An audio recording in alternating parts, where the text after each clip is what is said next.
ځینې وخت انسان سره سوال پیدا کېږي چې موږ ولې مخکې نه ځو، څه ستونزې لرو. حکومتونه سیستمونه هغه ټول یو طرف ته کوي، موږ خپله اصلاح نه یو، موږ خپله په فساد کې ښکېل یو، موږ خپله مفسدین یو، موږ فساد کړی، موږ له کوچنیواله تر بوډا پورې، له باسواده تر بېسواده پورې موږ ټول په فساد کې یو ډول ښکېل یو. موږ په دې باید اقرار وکړو. تاسو وګورئ په زموږ په ټولنه کې تر ټولو عادي کسان چې دي هغه شپونکیان دي، کوچیان دي.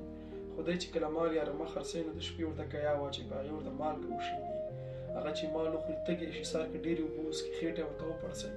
کله چې ته مال اخلي تا ته چغ معلومېږي، همدغه فساد دی انډیواله. یا تاسو خپل بزګر ته پام وکړئ، هغه بزګر چې ګوتې چاودلې، پوندې چاودلې دي، غریب دی، حاصل راټول کړي، کال خواري پرې وکړي، 6 میاشتې 3 میاشتې خواري پرې وکړي، خو کله چې پاکټ کې بسته کوي دغلته فساد کوي. تا ته به وروره ګوله تک شنه رومیان راواخلي په سره خلطه کې به واچوي، بېنده به شاوخوا د ښې واچوي، منځ کې به پیپ کې د کېج به پکې ته واچوي، یا به بانجان درته راوالي په توره خلطه کې به یې درته واچوي. تا باندې یعنې میوه به درته راوالي، شاوخوا به یې ښه کړي، د منځ کې به یې داسې میوه اچول چې هغه به د خوراک دی. همدغه یو ډول فساد دی.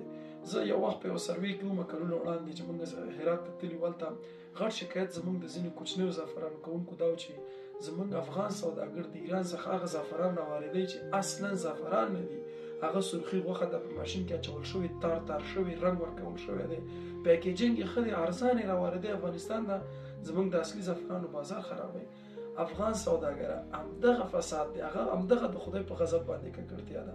تاسې د یو ننوۍ نه ډوډۍ والی، زه بل مثال در کوم، وزن کموالی یو طرف ته ده، خو دغه ډوډۍ چې مخ ګوري ډېر به یې ښه سوري، ډېر ښایسته به او منځ چې ګوري دا به یې خامي، ولې چې تا ډوډۍ تنور کې پورې کړې ده او د ګازو لمبی ورکړې، مخ یې ورته سور کړی دی، یا یې پرې خواږه والی ده چې زر یې مخ سور شي. همدغه فساد دی. ما په جلال آباد کې د یو تیلو پمپ والا نه یو څه وخت وړاندې پوښتنه کوله، ما دا پمپ دې په څنګه نیولی و؟ دا میاشتې ما باندې 15 لکه الا 10 لکه روپو پورې کرایه راځي، پخوا دا 15 لکه 4 لکه، نو ما 3 لیټر اوس څو دی؟ اوس خو افغانۍ ارزښت هم ډېر شوی، اوس هم په 3 شپېتو کې دی. نو زه خپله پوه شوم، یعنې دغه پمپ چې چا په کرایه ورکړی همدغه فساد دی. 15 لکه به دا سړی څنګه پوره کوي؟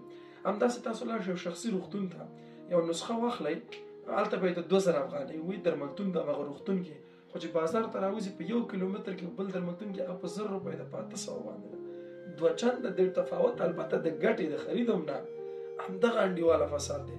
یعنې داسې په سلګونو بیلګې موږ لرو چې دا په ثبات باندې رسوي چې موږ د وطن په مقابل کې، د خلکو په مقابل کې ډېر ستر فساد کړی دی، ستر فساد کوو او وخته یې په همدغه فساد کې موږ غرق کېږو ورځ په ورځ باندې.